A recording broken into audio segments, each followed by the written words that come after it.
Welcome back to Today, right here on News and Views.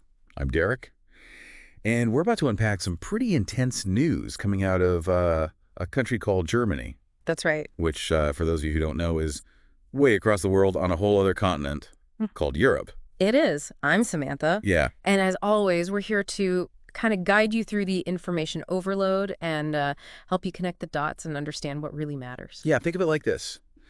You've got this huge stack of articles and reports and opinions about something really complex. Right. And it's like, where do you even begin? Right. That's where we come in. We kind of do the heavy lifting and pull out the most important bits, and we have a conversation about it, just like we would with a friend, just chatting. Exactly. And today, that conversation takes us to Germany and one of their traditions called a Christmas market. So picture this. It's the weeks leading up to Christmas, and towns and cities set up these outdoor markets, and they're filled with all sorts of festive treats and decorations and handcrafted gifts. It's a huge part of their holiday season. Sounds pretty magical, Yeah. right? Yes. Well, unfortunately, something truly horrific happened at one of these markets in a city called Magdeburg on Friday evening. Mm-hmm. Right in the middle of all this holiday cheer, a car plowed straight into this crowded market. And Samantha, it wasn't just a tragic accident. No, you're right. The authorities are investigating this as a deliberate attack. Wow. The driver apparently drove at least 400 meters, that's like 4 football fields, straight through the market, Oh, my God. and didn't stop for 3 whole minutes. 3 minutes of terror. It's hard to even imagine the chaos and the fear and the casualties, Samantha. Yeah. This is where it gets even harder to talk about. 5 people were killed, including a 9-year-old child. Over 200 people were injured, and many are still in critical condition. Heartbreaking. Mm-hmm. I read one account from a woman who was there with her boyfriend when it happened, and she saw him get hit by the car, saw him being taken to the hospital, and now she has no idea where he is. Can you imagine the agony of not knowing? Unimaginable. And this attack raises so many questions, starting with who would do such a thing? Right. Who is the suspect? The authorities have identified him as a 50-year-old doctor from Saudi Arabia. He'd been living in Germany for 18 years and was working as a psychiatrist. Okay, that's not what you'd expect. You're thinking maybe, a young, radicalized individual.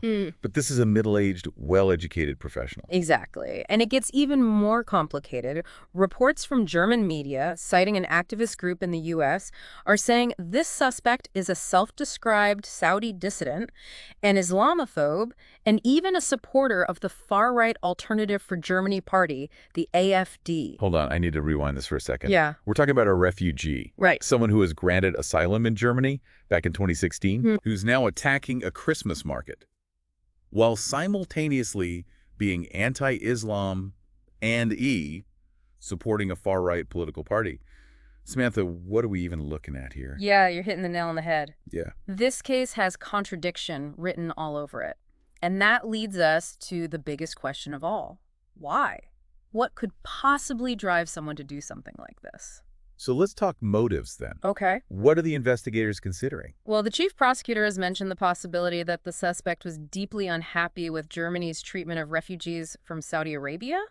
Then there's the possibility of anti-Islam sentiment based on some of his social media posts. So this guy from Saudi Arabia, predominantly Muslim country, Yeah. is bashing Islam online. I'm getting whiplash trying to follow this guy's logic. I know, right? It's Yeah. a lot to unpack. It is. And we can't forget about the possibility of general dissatisfaction with the German government. Right, especially given his support for the AfD, which is known for its hardline stance on immigration and its criticism of the current government. But we have to be careful here, right? Yes. It's easy to get caught up in trying to fit this suspect into a neat little box. But the reality is probably far more complex. Far more. You're right. We're talking about someone's life, their motives, potentially their mental state. Right. It's not a puzzle to be solved in a soundbite. But here's something that adds another layer to this already complicated story. Saudi Arabia actually warned German officials about this suspect multiple times, in fact, in both 2023 and 2024. Wait, are you serious? Dead serious. They even requested his extradition. And what happened? Did Germany extradite him? They refused. They were worried about the suspect's safety if he were sent back to Saudi Arabia. That's a tough call. Damned if you do, damned if you don't. I know. Knowing what we know now, it's hard not to wonder if things could have been different. Exactly. And to make things even more interesting, Saudi Arabia now considers this suspect a fugitive. Wow. So, what has the official response from the German government been like in the wake of this attack? Well, Chancellor Olaf Scholz, Germany's leader, has condemned the attack, calling it a terrible act and expressing solidarity with the victims. That's to be expected, given the horrific nature of what happened. Rainer Haseloff, who's like the governor of the state where Magdeburg is located, he called it a catastrophe for the city, for the state, and for Germany as a whole. Yeah. And he's right. This is a tragedy that ripples outward, impacting not just the immediate victims, but the entire community. And honestly, anyone who's ever enjoyed the simple pleasure of a Christmas market anywhere in the world, this attack shatters that sense of safety and joy. Absolutely. And it's even more disturbing when you consider that this isn't the first time something like this has happened in Germany. Remember the 2016 attack in Berlin? Where a truck was deliberately driven into a Christmas market crowd. Yes, tragically I do. 12 people were killed and over 40 injured. And there have been other attacks as well, like the one in Würzburg that same year and the bombing in Ansbach. Right. It's a chilling reminder of how vulnerable these soft targets are, especially during the holiday season. Makes you think, could this happen anywhere? Could this happen here? It's a scary thought. It really is. But there's another alarming development that's come to light in the aftermath of this attack. What's that? There's been a disturbing rise in attacks on people who look like they might be from another country. Oh, no. In Magdeburg specifically. You're kidding. So even though the attacker was a refugee who'd been living in Germany for 18 years, people are now lashing out at others who are different from them. Unfortunately, yes. And it just shows how fear and anger can so easily lead to misplaced aggression and prejudice. It's a vicious cycle that we need to break. This attack, with all its complexities and contradictions, really forces us to grapple with a fundamental question. How do we balance the need for security with maintaining open and welcoming public spaces? That's the million-dollar question, isn't it? It is. How do we keep people safe without turning our cities into fortresses? Right. We've got a lot more to unpack here, folks. Oh, we do. Stay tuned as we continue our deep dive into this tragic event and explore what it means for all of us.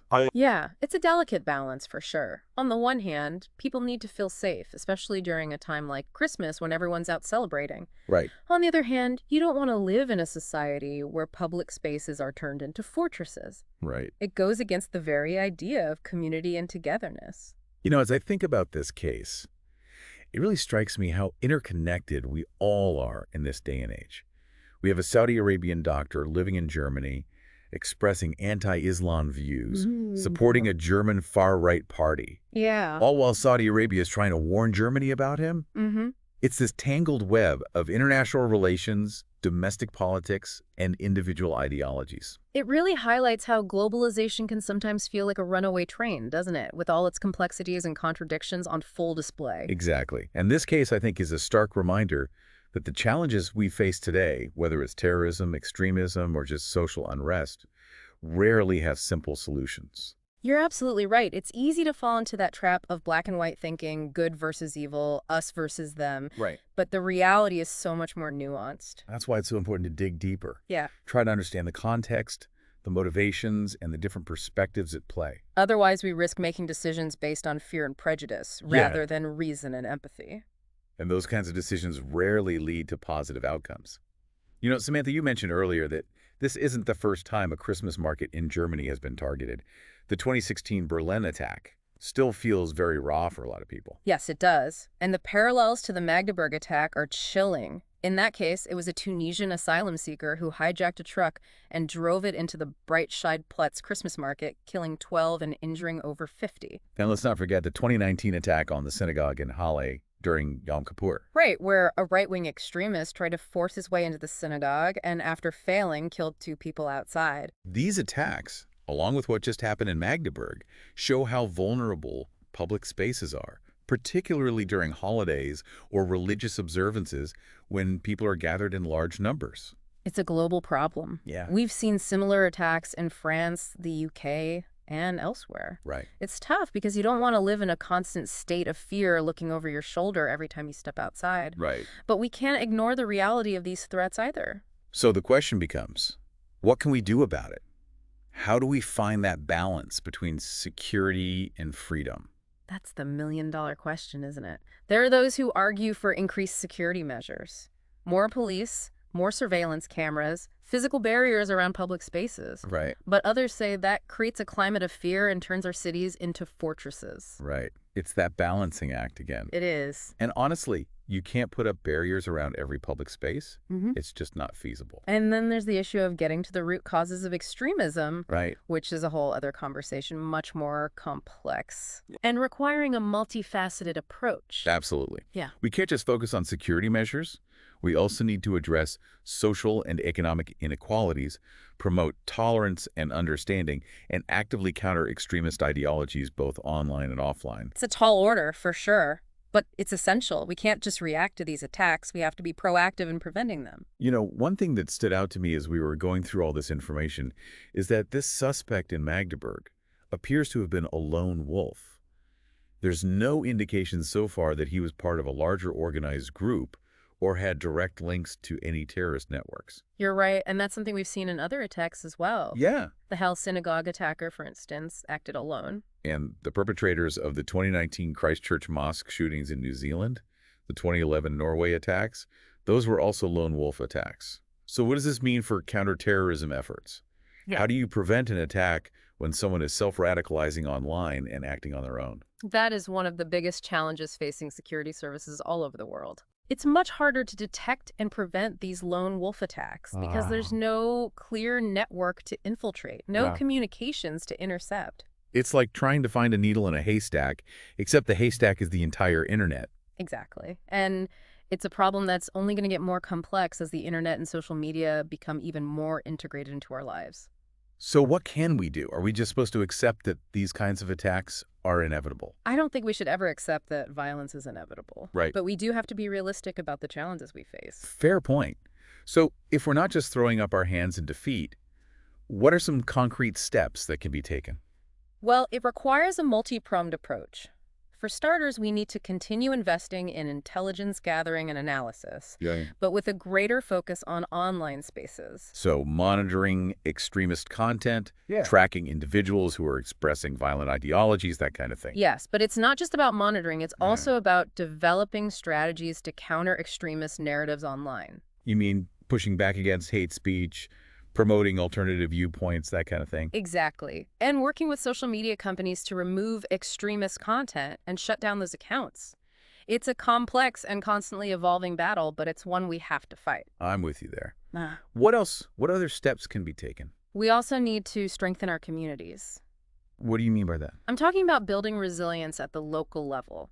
It means fostering social cohesion, promoting dialogue and understanding between different groups, and addressing the underlying factors that can lead to radicalization, things like poverty, discrimination, and lack of opportunity. So it's about tackling the root causes rather than just treating the symptoms. Precisely. And it also means empowering communities to report suspicious activity and intervene if they see someone heading down a dangerous path. That's a really important point. It's about everyone being vigilant and taking responsibility for the safety of their community. Exactly. We can't rely solely on law enforcement to prevent these attacks. We need a whole-of-society approach. You know, as we talk about all this, I can't help but think about the psychology of this attacker in Magdeburg. Right. We're talking about a 50-year-old doctor, a psychiatrist no less, who seemingly had a successful life in Germany. He had a job, residency status, he'd been granted asylum. Right. And yet he was still driven to commit this horrific act. It is fascinating, isn't it? It really raises important questions about the nature of radicalization, the role of mental health, and the impact of social isolation. Right. Even when someone seemingly has it all, there can be deeper struggles that we don't see. Exactly. I mean, this is a man who was trained to heal people, to help them with their mental and emotional problems, and yet he was harboring such deep-seated rage and resentment. It's a tragic irony. It is, and it reminds us how much we still don't understand about the human psyche. I read this quote from an expert in security studies that really stuck with me. He said, "After 25 years in this business, you think nothing could surprise you anymore. But a 50-year-old Saudi ex-Muslim who lives in East Germany, loves the AfD, and wants to punish Germany for its tolerance toward Islamists, that really wasn't on my radar." That's such a powerful quote. Yeah. And it highlights how our assumptions about who might commit these acts of violence can be completely wrong. We need to be constantly reevaluating our understanding of the threat landscape. Right. The profile of a terrorist is constantly evolving. Precisely. And speaking of evolving, are there any particular trends in the world of terrorism and extremism that we should be paying attention to? What's on your radar? Yep, good question. It's a question that security experts all over the world are asking themselves right now. Right. But here are a few key trends that are emerging. I'm all ears. Well, firstly, we're seeing the continued rise of online radicalization. Mm. As we've already discussed, the internet and social media have become powerful tools for extremist groups and individuals. They can spread their ideologies, recruit followers, and incite violence much more easily and effectively than ever before. And it's not just limited to, like, those dark corners of the web anymore. Right. We're seeing extremist content pop up on mainstream platforms like Facebook, Twitter, and even YouTube. Exactly. And it's incredibly challenging for law enforcement and intelligence agencies to monitor and effectively counter this content. What else? What other trends are you seeing? Well, we're also seeing the increased use of encrypted messaging apps by terrorists and criminals. So they're basically going dark, making it harder for law enforcement to track their communications. Exactly. Apps like Telegram, Signal, and WhatsApp offer end-to-end encryption, which means that only the sender and recipient can read those messages. And that creates real challenges for intelligence gathering. It does. It's a constant struggle to find the right balance between protecting people's right to privacy and ensuring security. Right. We need to be able to prevent acts of terrorism, but not at the expense of everyone's privacy. It's a tough one, for sure.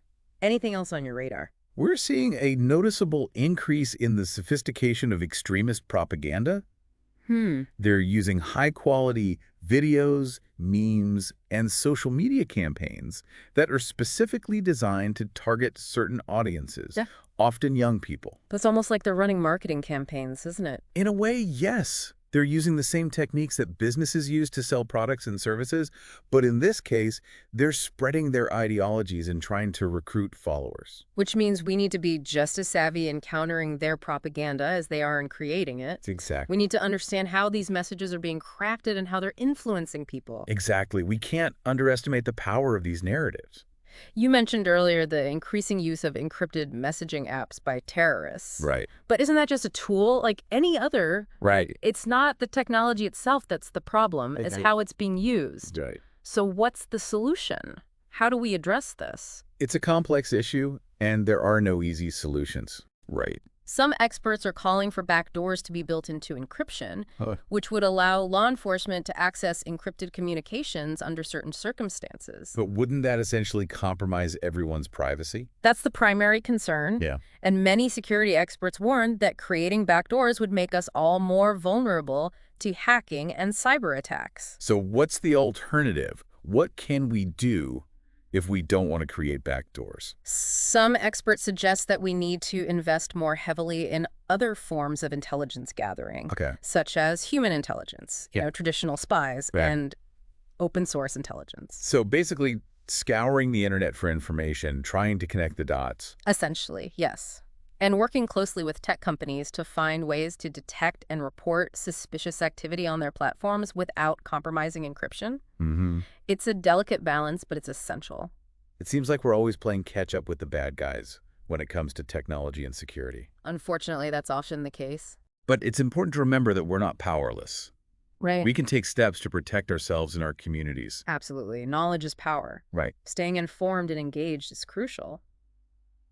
You know, Samantha, we've been focusing a lot on the dark side of globalization, terrorism, extremism, violence. Right. But it's important to remember that globalization has also brought about a lot of positive changes. You're absolutely right. It's brought people together, fostered cultural exchange, and created economic opportunities. You're absolutely right. It's important to acknowledge both sides of the coin. Yeah. And I think the response to this attack in Magdeburg is a testament to those positive aspects. How so? Well, we've seen an incredible outpouring of support and solidarity from people all over the world. Oh, wow. Leaders from various countries have condemned the attack, and there's this wave of people on social media expressing their condolences and offering support to the victims. It's a powerful reminder that even in the face of such a horrific tragedy, there's still a lot of good in the world. Exactly, and I think it's crucial to hold on to that hope even as we grapple with the complexities of our increasingly interconnected world. Well said. And, you know, it's not just world leaders and people on social media showing their support. Right. It's happening on a very local,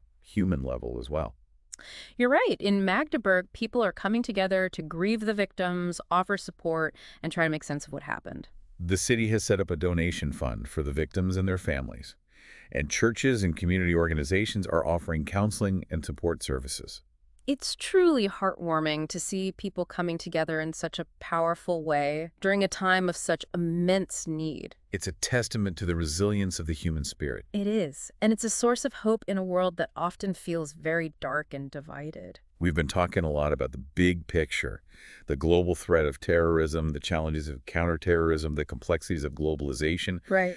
But at the end of the day, this attack in Magdeburg was a very personal tragedy for the victims and their families. You're absolutely right. Amidst all the political and ideological debates, it's important to remember that real people have been profoundly affected by this act of violence. People who have lost loved ones, people who have been injured, people who have witnessed horrific scenes that will stay with them forever. We can't lose sight of that human cost.